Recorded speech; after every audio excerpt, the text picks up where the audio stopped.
এবার সাদুজি কয় আমার নিতে নিতে জিদ্দা গিয়ে লাগছে। এবার জিদ্দার থেকে সারেং সাপ লিখিত দিছে, বাচ্চাটা ভুল ক্রমে এসে গেছে, বাচ্চাটারে কোথাও আটকাবেন না। হাজী সাহেবরা কয় আমাদের খাওনের সাথেই তো তুই খাইতে পারবি বেটা, তোর আর পয়সা দইসার কি দরকার। হজ করে আইসা পড়লো, তার কোনো পয়সা লাগলো না, কিন্তু হাজী সাহেব হাজী হয়ে গেলেন পয়সা ছাড়া। আর এই বেচারা মার দোয়া নিয়ে বাইরিছে, ভাড়ার টাকা কত?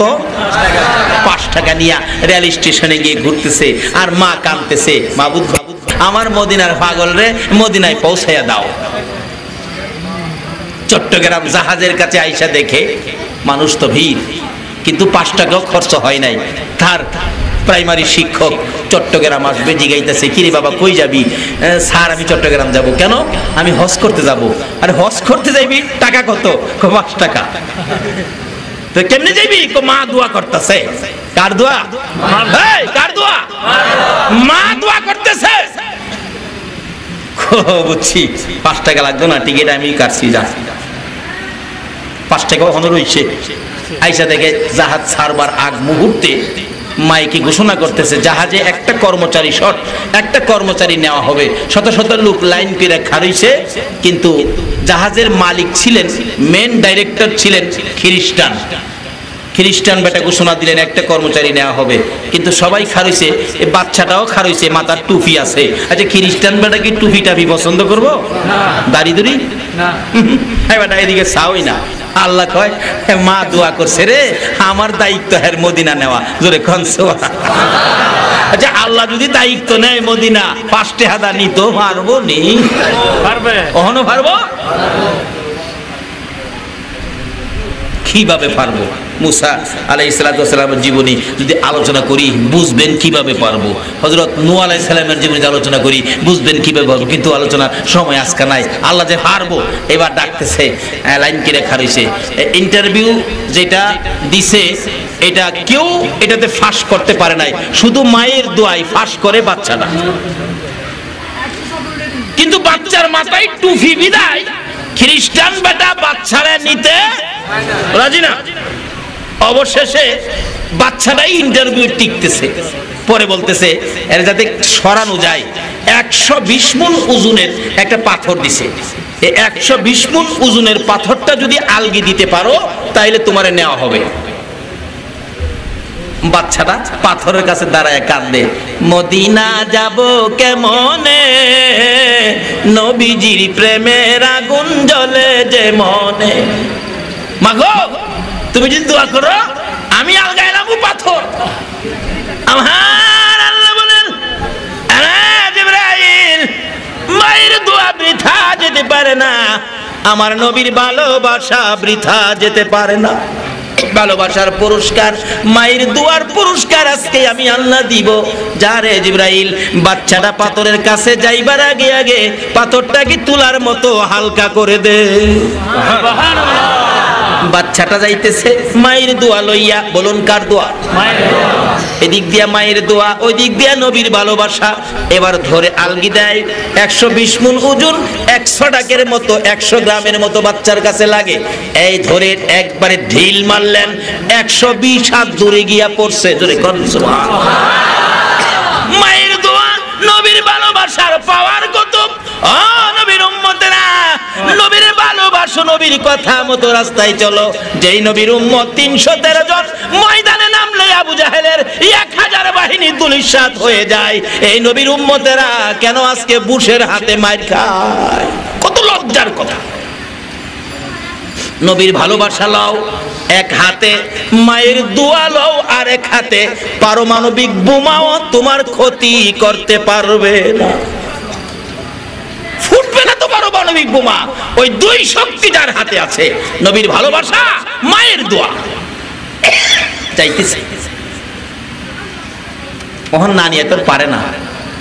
তোমার দায়িত্ব হাজিদের প্রস্রাব পায়খানা সাফ করবা। বাচ্চাটা কয় আল্লাহ কি ভাগ্য, তোমার মেহমান, নবীর মেহমানের প্রস্রাব পায়খানা সাফ করব, কি ভাগ্য। আচ্ছা সকালবেলা উঠে ওই প্রস্রাব পায়খানা সবগুলি 10টা 11টার মধ্যে পরিষ্কার করে গোসল টুসুল করে তার রুমের মধ্যে বসে কোরআন শরীফ পড়ে। আর ওই খ্রিস্টান ডাইরেক্টরটা হ্যাঁ তো খেয়াল বাচ্চাটার দিকে, হ্যাঁ মাঝে মাঝে যায় রুমের কাছে দেহে বাচ্চাটা কি করে, যায় শুনে মধুর কণ্ঠে কোরআন তেলাওয়াত করে, কানটা লাগায় শুনে, হায় হায় কি মজার কোরআন রে। যে জিদ্দাই যখন লাইগা গেল জাহাজ, আল্লাহু আকবার বলুন, আল্লাহ। জিদ্দাই যখন লাইগা গেল জাহাজ, হাজী সাহেবরা মাল সামান নিয়ে নামতেছে। এবার বাচ্চাটাও তার নিজের মাল সামান লইয়া হাজী সাহেবদের সঙ্গী। খ্রিস্টান ডাকতেছে, রে বালক, তুমি তো এই জাহাজে চাকরি দিলাম, তুমি কোথায় যাও? স্যার, আর আমি চাকরি করব না গো, আমারে বিদায় দাও। খ্রিস্টান লোকটা বলেন, বললেই তো হয় না, চাকরি দিলাম আমি, আমার কাছে বলতে হবে চাকরির থেকে যাইতে গেলে। বাচ্চাটা ডাকতেছেন, স্যার গো, চাকরি দিলেন আপনি, সাইরা দিলাম আমি। যাই করেন না করেন কোনো কথাই মানবো না, আমি নবীর রওজায় যাব গো, আমি নবীজির রওজা জিয়ারত করব। বলুন, নবীর রওজায় যাইতে পারলে লাভ হয় না লস হয়? নবীর রওজা পাকের পাশে একজন নবীর আশেক ছিলেন, শুয়ে শুয়ে কান্দে, নবী গো, আপনি নবী না খাওয়াইলে আমি খাইতাম না। আমার নবী কই, পাগল কান্দিস না, আমার চুলাই তো আগুন নাই, রান্না হয় না। পাগল বলেন, নবী গো, রান্না হয় না হয় আমি তা জানি না, আপনি নবী না খাওয়াইলে আমি নবী খাইতাম না।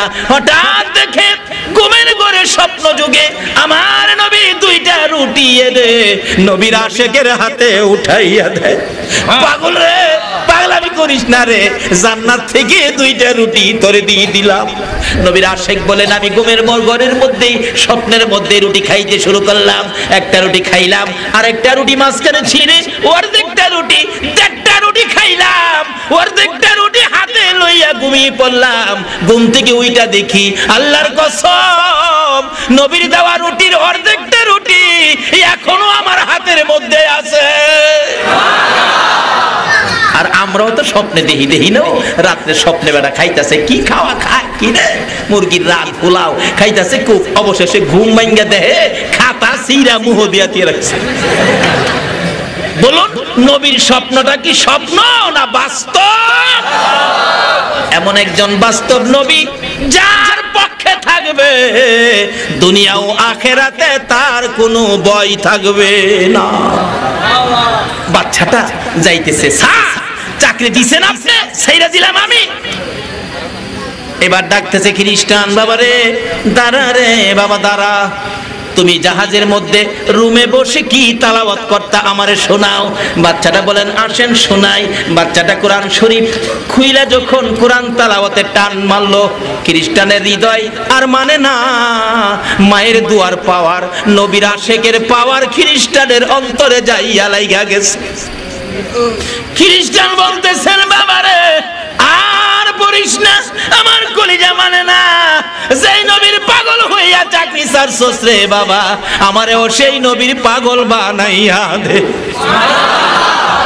আমিও কালিমা পড়বো, আমি তোর সঙ্গী হইয়া নবীর রওজায় যাব। ইয়া মুহাম্মদ পিয়ারা নবী এসো নিরালা, ইয়া মুহাম্মদ পিয়ারা নবী এসো নিরালা, তোমার দিদারে মনের গুছিবে জ্বালা, ইয়া মুহাম্মদ পিয়ারা নবী এসো নিরালা, ইয়া মুহাম্মদ পিয়ারা নবী এসো নিরালা, পাইব যারা নবীজির দিদার, ইয়া রাসূলুল্লাহ, পাইব যারা নবীজির দিদার, হবে তারা হাসরে পার, দয়া করে দেখা দিয়ে দূর কর জ্বালা, হায়রে দয়া করে দেখা দিয়ে দূর কর জ্বালা, ইয়া মুহাম্মদ পিয়ারা নবী এসো নিরালা, ইয়া মুহাম্মদ পিয়ারা নবী এসো নিরালা। বাবারা, এ নবীর কথা কি কথা? তোমরা মা বাবা দুজন যার জীবিত আছে অথবা দুইজনের একজন জীবিত আছে, এই মা বাবার খেদমত করে যারা জান্নাত খরিদ করতে পারলো না, জিবরাইল বলেন তাদের উপরে আল্লাহ লানত, রাসূল আমিন লাগাইছে। তৃতীয় কথা কি, নবী গো আপনাকে সৃষ্টি না করলে জগৎ সৃষ্টি হতো না, আপনি নবীর নাম শোনা মাত্র যারা দুরূদ শরীফ পড়বে না তাদের উপরে আল্লাহ লানত। রাসূল এর মধ্যে আমিন লাগায় দিলেন। বাবারা ভাইয়েরা, আসুন রাসূলকে ভালোবাসার সাথে সাথে মায়ের খেদমতে যান। কথা দেন, এবারে রমজানের ঈদ কাপড়ের বাজার করতে গেলে আগে কার কাপড় কিনবেন? আরো জোরে কোন কার? আগে মাকে খুশি করেন, আল্লাহ খুশি হবে, রাসূল খুশি হবে। রমজানের সবগুলি রোজা আল্লাহ কবুল করে নেবেন। ফুলসিরাতের ঘাটে রাসূল আপনার জন্য দাঁড়িয়ে থাকবেন। আল্লাহ আমাদেরকে এই মাহফিলের বরকত, শবে বরাতের বরকত, রমজান সহ শবে কদর সহ নসিব করে দেখ। সকলে বলুন আমিন। এই মাহফিলের আয়োজন যারা করেছেন আল্লাহ সকলকে এই মাহফিলের উসিলায় মাফ করে দেন, সকলকে হায়াতে রুজি রোজগারে বরকত দেন। সকলে বলুন আমিন। আমাদের সকলকে নবীর আশিক পাগল বানিয়ে মা বাবার খেদমত করার তৌফিক, 5 ওয়াক্ত নামাজ পড়ার তৌফিক আল্লাহ আমাদেরকে দান করুক। সকলে বলুন আমিন।